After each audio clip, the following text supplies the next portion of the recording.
Oi, you know what time it is? You're tuned in listening to Dry That Aussie Metal Guy. Make sure to hit that like and subscribe button so you don't miss any of his content when it drops. And remember, stay brutal, you mad dogs. Roof! G'day, how you all going? It's Dry That Aussie Metal Guy here with Crank.com and with Cranium Radio. So today, tonight, this evening, this afternoon, wherever you are in the world, it's a great pleasure that I'm having a chat with Mr. Mike Andersson, vocalist for Tungsten, who are due to release their fourth album, The Grand Inferno, October 18th through Raining Phoenix Music.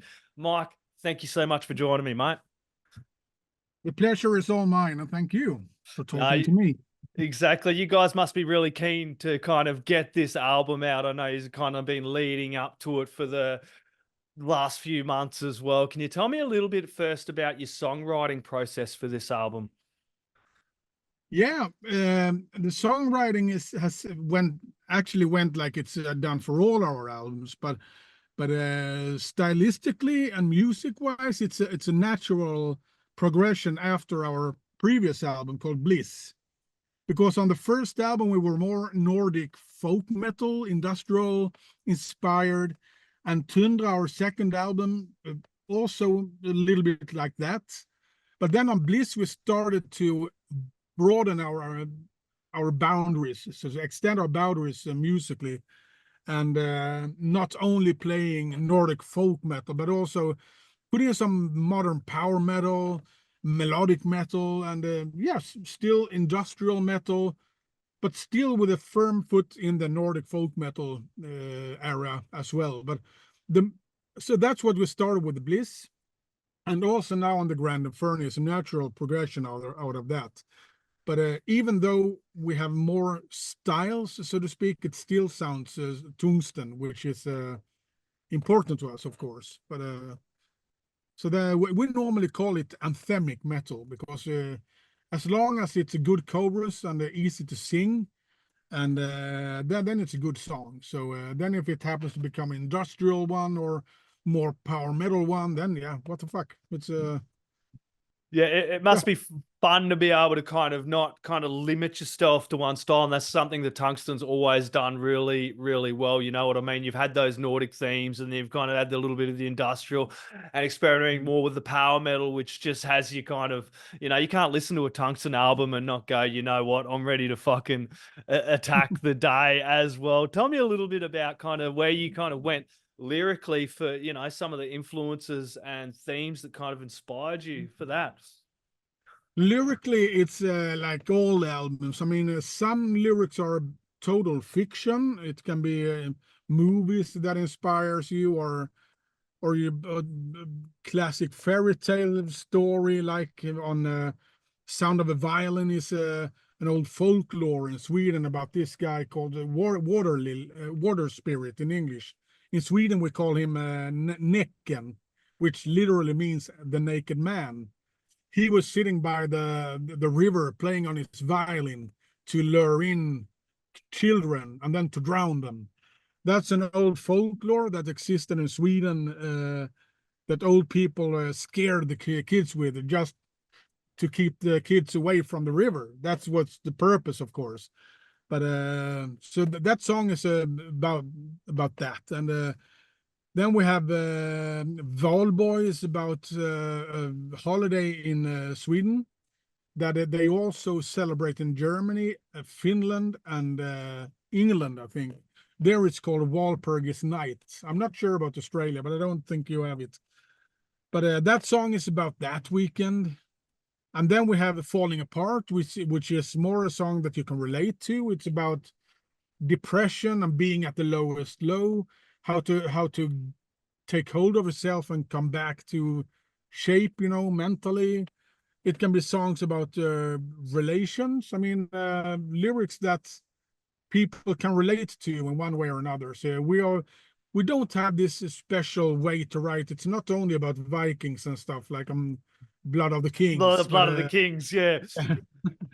So it's very varied, and I guess that's also a good thing, because everyone don't like to hear about ghosts and monsters or Vikings or soldiers. So I guess it's a cool thing to mix, you know. Yeah, well, it's good not to lock yourself into kind of one theme, you know what I mean? You have all these overarching, you know, themes and kind of points that kind of hit you, as you mentioned, the falling apart track. But me, myself, my enemy, you know what I mean, is also another track I feel kind of relates to some of the mental health battles as well, because, you know, I know most people is usually their biggest enemy is themselves, you know what I mean? The things they tell themselves in their head as well. Exactly, exactly. Tell me a little bit about that first track. We did the second track, pardon me, The Blood of the Kings, I believe that. Tell us a bit about the track itself, but also the film clip, because that was a pretty cool film clip, kind of ended with you kind of doing the clap at the end there. Yeah, well, it's we wanted to make a different music video, not a typical music video where you stand and play, you know. So by mistake or accident, we found out about this little cinema, and like all our music videos, especially now for the Grand Inferno, our own guitar player Nick Johansson have filmed and created himself. So it works like we work like a 100% band there. By everyone is adding ideas to each music video, and then Nick has the job to film it and create it, so to speak. But we all share the ideas. And being at the cinema for Blood of the Kings was it just happened. And we were brainstorming to each other. Okay, well, what shall we do? Carl can be the salesman in the selling tickets, and I was the singer, like I am. And what shall Anders do? Yeah, well, let's make him to a Christmas tree or something. I mean, so something odd, but also a little bit spooky. It's fun, but in a little unpleasant way, and that's what we were aiming for. Yeah, very a little bit disconcerting just to have the one person on the stage and kind of jumping around between you. It come out really bloody good. I did enjoy it. All the clips have been done really, really well. It must be quite handy to have someone like Nick who's pretty switched on with that kind of stuff to be able to do it a little bit more in-house and kind of have that little bit of control over the band as well and the direction he's leaning towards, yeah? Yeah, but he's really good, very talented.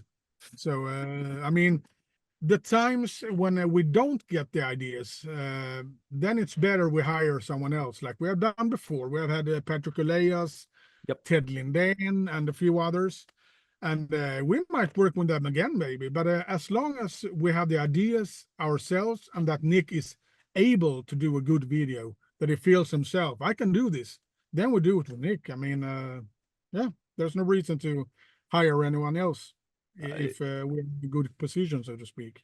Oh, and speaking of Nick, some of the guitar solos and riffs he lays down on this album is absolutely bloody mind blowing. Eh? Do you sit back sometimes and go, "Damn, man"?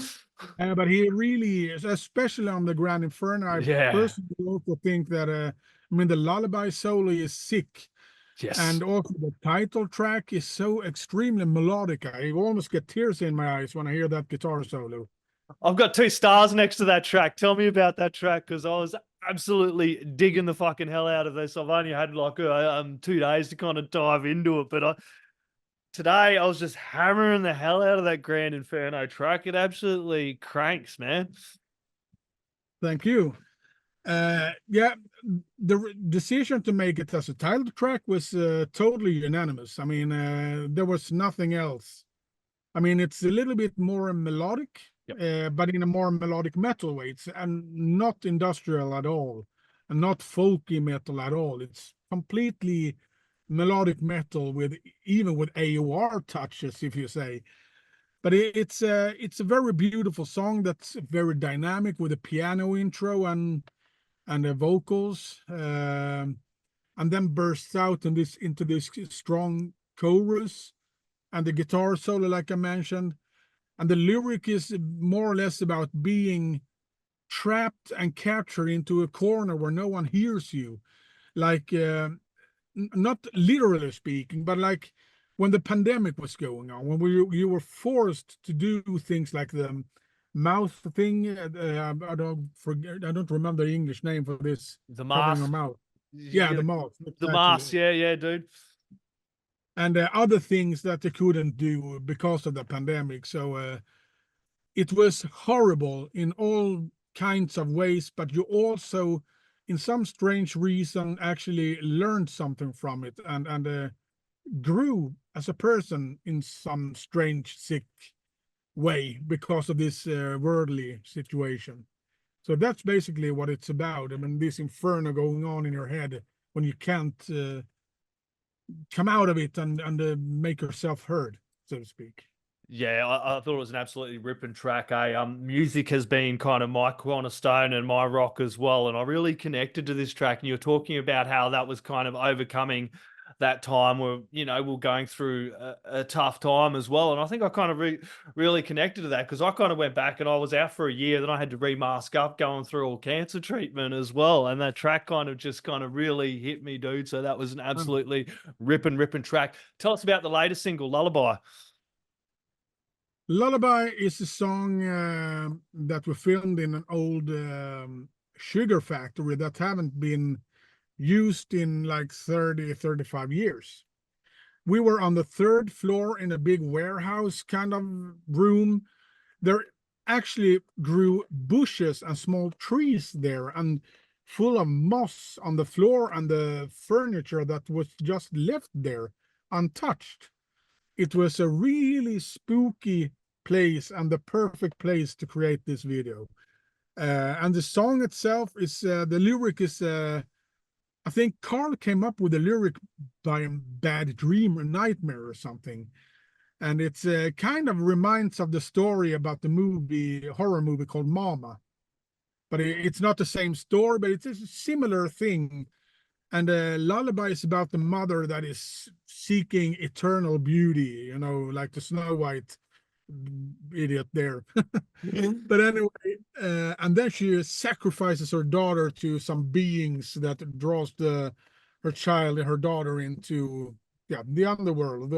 She dies, so to speak.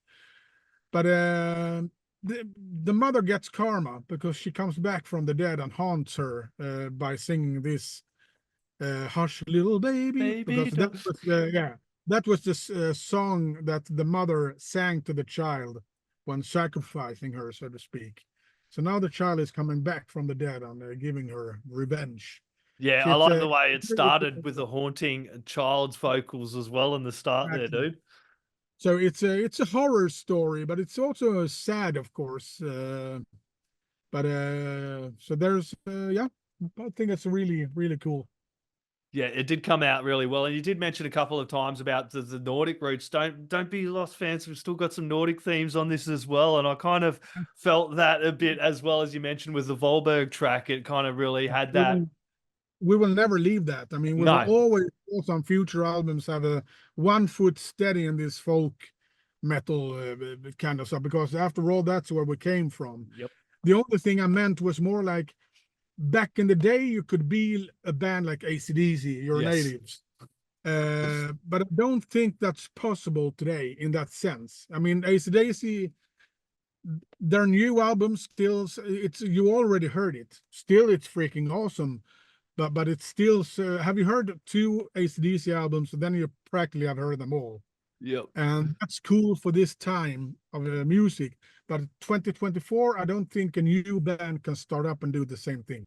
Well, as an artist, you've got to constantly push yourself too. You'd get bored, wouldn't you, just singing the same kind? I love AC/DC, don't deport me from Australia, but you get bored singing the same bloody style of song over and over and over again. As an artist and a musician, you just kind of go a little bit batshit crazy, I think. Yeah.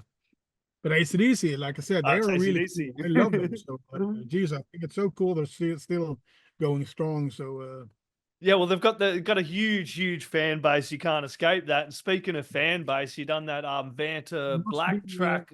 One of the biggest bands on earth. Exactly. And speaking of the fan base, though, the Vanta Black track, that's kind of a little bit of an ode to the fan base, yeah. Mm-hmm. It was actually, that's our oldest song. It was written back in 2016 when we were called Stroker, which was our band name before we signed for our old record label. For some reason, we forgot about that song because we loved it. But I think it was one and a half year ago. We played this song for Patrick, who originally started up all fan sites for social media. Nowadays, there's popped up Tungsten fans Germany, Tungsten fans France, Tungsten fans Mexico, and so forth. But Patrick was the first to start this thing, Tungsten fans worldwide. And he heard this. We played this song for him, this demo, and he said, "This song you have to re-record as Tungsten. Damn, it's so cool." Blah blah blah blah blah blah. And us ourselves, of course, yeah, sure. We just sadly forgot about it, but good idea. We do it as a homage for you, and for what you've done for us. So that's why it came. But the lyric is about also about the world being a fucked up place, where you try constantly to find good things that can help you carry on and finds optimism and positivity in life, even though you're surrounded by, wars, pollution, all shit going on in the world nowadays. So it's kind of a helpful song mentally that describes the world but tries to take hold of you and come on. Yeah, well, that's one thing that I've always come to, and I know a lot of people watching this and music lovers in general, it's kind of like being something that you go to as like a therapy, you know what I mean? Music in general, listening to songs and albums like yours when you're different type of moods that do pick you up, and different tracks kind of make you feel different things as well. And it's definitely somewhere that I've always gone to, and it's been a rock for me as well, music. So can you tell me, I'm pretty interested to find out some of the bands that have kind of influenced and inspired you, mate. Me personally is everything from Bee Gees, Staying Alive, to Yngwie Malmsteen, especially the 80s and 90s centuries. I thought he totally dominated my world. I love Dream Theater. I love Howard Jones, like I think I mentioned. Yep. No, that was a previous interview. But yeah, Howard Jones, this synth guy that had I'd like to get to know you well back in the 80s. Yep. And I love jazz fusion like Tribal Tech, Scott Henderson, Rammstein. I love lots of music, AC/DC. So, but I'm mostly listen to metal, but I am, as long as a song is a good song, I don't really give a fuck if it's a synth song or a jazz song or whatever. It's only maybe this country music is not really my kind of bag, so to speak. I don't dislike it, but I don't think I've ever heard a song that, whoa, that was good shit. But in all much other different genres, I've always have songs that is completely, whoa, cool stuff. Yeah, that's it. There's no place for gatekeeping. I'm the same. I can listen to most genres, but I haven't heard too many great country songs that I'm the same, that I'm like, yeah, probably maybe Dolly Parton's Jolene. I don't know. That's probably the closest I've ever got. Oh, that's a cool track. You guys are about to kick off a tour with label mate Sonata Arctica as well, yeah? Yeah, exactly. The Nightliner picks us up on Wednesday next week, so and then we kick off in what's it called? Östersund in Sweden. It's quite north in Sweden. So, and then we have 7 gigs on that tour in Scandinavia. Oh wow! So that's what's going to be really, really cool. So we're really excited to. We have done one tour before in Germany, France, the Netherlands, and Belgium, and Switzerland as well. Last year, together with Bloodbound. That was also a blast. So it's going to be nice to get back on the road. So. Oh, most definitely. What tracks are you keen to kind of play off of the new album for the fans out there, mate? Lullaby, I'm sure it's going to be a banger. And we have already done a few festival gigs in Sweden, so we have already started to use Blood of the Kings as the opener on our concerts. So that one we know is a cool song to play live. Also Banta Black, I think we played on our last show. So yeah, it's going to be cool. So, play them all. Definitely a lot of fun. I know you guys are flat out, but what's the chances of you guys kind of getting down under sometime in the near future? I know you've probably been asked that before, but yeah. It would be really cool, and we never say no to anything. It's if we get the chance, we go directly. But then, of course, it's a logistic question, and of course, economically, Yep. How it's gonna work practically. After all, Australia's A done long way away. Yes. So, but we would love to go there, and we really hope it becomes reality. I mean, I have friends that in Night Flight Orchestra, the singer Björn Strid is a personal friend of mine, and I know he was in tour in Australia not long ago, I think. Yeah, So, I've actually got to interview him a couple of times as well. He's a bloody top bloke, eh? He's a personal friend since many years. So, so I know, yeah, we'll see. We don't have a booker there, but I don't know really how it works. But we have a booker in Germany that handles all of Europe, and we have one booker that handles Scandinavia. So I guess if the interest comes, they hopefully contact us or one of our bookers, and yeah.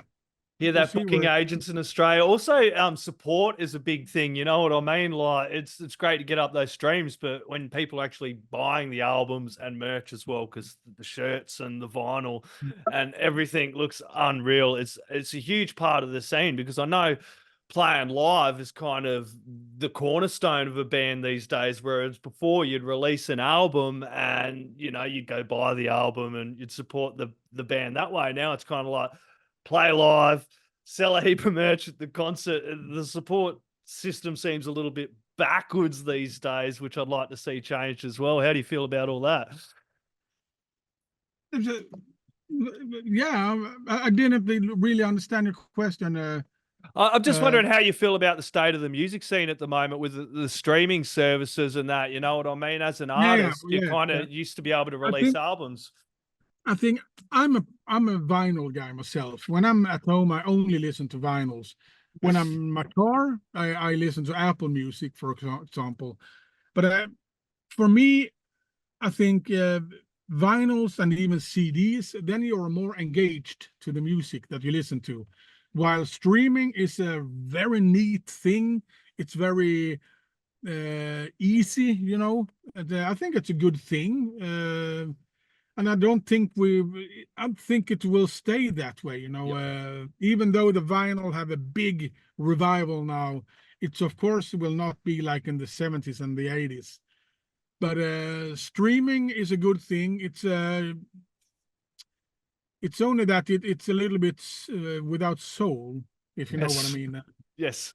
Because where the music, maybe not listen to it that way, but like in Tungsten, me and Anders come from the vinyl age, while Nick and Carl, they grew up in the Spotify age. So, but I'm happy to. I mean, yeah, it's everyone to each own. But streaming services is very neat and cool. So even though I prefer vinyls myself. Yeah, the streaming services are neat. You can pick out a track here and there, but I do implore everybody to go out and check out the whole album, because I'm come from the same generation as you, mate. You listen to a whole album and you kind of gravitate to different tracks, you know what I mean? One week you're playing one, then another week you're grabbing this, and then some of the deeper cuts of the album. So I do implore everybody to just go out there, crank up the whole album, chuck on some headphones, get the vinyl, put it on your little record player. Crank it the hell up. Hey, do you have any last words, shout outs, thank yous, or anything else you'd like to add in there, Mike? Yeah, I'm happy to do this interview for you, and I wish the Australian fans will check out the Grand Inferno by Tungsten, our 4th album coming out on October 18. And I hope you will like it and crank the hell out of it. I mean, and hopefully one day we end up on tour in Australia.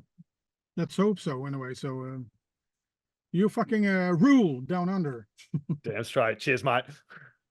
Cheers, man. Oi, you're tuned in to Jai That Aussie Metal Guy, so make sure to hit that like and subscribe button so you don't miss any of his sick content. And remember, stay brutal, you legend.